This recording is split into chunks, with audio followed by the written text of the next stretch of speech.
మనం భగవద్గీతలో 2వ అధ్యాయం సాంఖ్యయోగము గురించి మనం తెలుసుకుందాము. అందులో సింపుల్గా దాని సారం ఏంటి అనేది మనం ఒకసారి రివైజ్ చేసుకుందాము. నువ్వు శరీరానివి కావు, ఆత్మవు అని తెలియచేస్తుంది ఈ అధ్యాయం.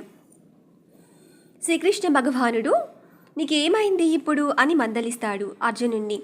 ఆయన అర్జునునితో ఇలా అంటున్నాడు, రాకూడని సమయంలో నీకు ఈ ఆలోచన ఎలా వచ్చింది? నువ్వు యుద్ధ భూమి నుంచి పారిపోయి వచ్చావని ప్రజలందరూ అనుకుంటారు. ఇది నీకు అపకీర్తి తెస్తుంది. అర్జునుడు యుద్ధం చేయడానికి ఇష్టపడడం లేదు కాబట్టి శ్రీకృష్ణ భగవానుడు అతనికి శరీరము మరియు ఆత్మ తాలూకా లక్షణాలను ఉపదేశిస్తాడు. మనం ఆత్మ, అంతేకాని శరీరం కాదు. శరీరం చిట్ట చివరికి మరణిస్తుంది కాబట్టి అశాశ్వతం. కానీ ఆత్మ చంపబడలేదు కాబట్టి శాశ్వతం. అందువలన ఈ శరీరం మరణించడం పట్ల నిజంగా శోకించవలసిన అవసరం లేదు. ఎందుకంటే ఆత్మస్వరూపమైన మనం చంపబడలేము. ఇది జ్ఞాన దృష్టికోణంతో చూడవలసిన విషయం. కర్మయోగ దృష్టికోణంలో నుంచి చూసినప్పుడు కూడా మనం మన కర్మలని, అంటే కర్తవ్యాన్ని పాటించాలి. యుద్ధం చేయడం మరియు ధర్మాన్ని పాటించే ప్రజలను రక్షించడం ఒక సైనికుడి కర్తవ్యం.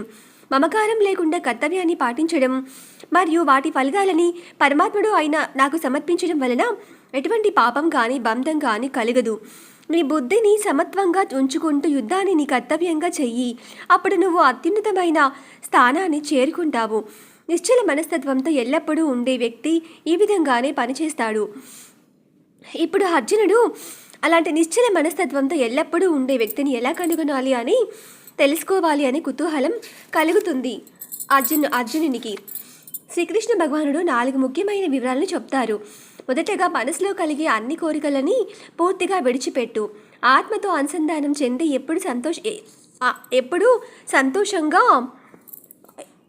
ఆత్మతో అనుసంధానం చెందితే ఎప్పుడు సంతోషంగా ఉంటారు. రెండవది, సంతోషం మరియు దుఃఖం పట్ల ఒకే విధంగా ఉంటూ, అలాగే ఉత్తేజం, భయం మరియు కోపం పూర్తిగా లేకుండా అన్ని సందర్భాలలోనూ ఒకే విధంగా ఉంటాడు. మూడవది, వేటిపైన మమకారం లేకుండా మంచిని మరియు చెడుని ఒకే విధంగా ఎదుర్కొంటూ ఎవరి పట్ల ఇష్టం లేదా ద్వేషం లేకుండా మనసుని ఒకే విధంగా ఉంచుకుంటాడు.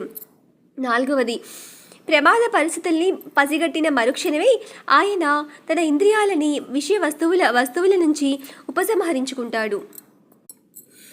మనం శరీరం కాదు, ఆత్మ మాత్రమే. మన సమస్యలన్నీ శరీరానికి, మనస్సుకి, బుద్ధికి సంబంధించినవి. మనం అవి ఏమీ కాము. ఈ మూడిటి నుంచి వేరైన ఆత్మ. అందువలన మనకు సమస్యలే లేవు. ఎల్లప్పుడూ మనం కష్టాలు, బాధలు మరియు నొప్పుల నుంచి విముక్తులమే.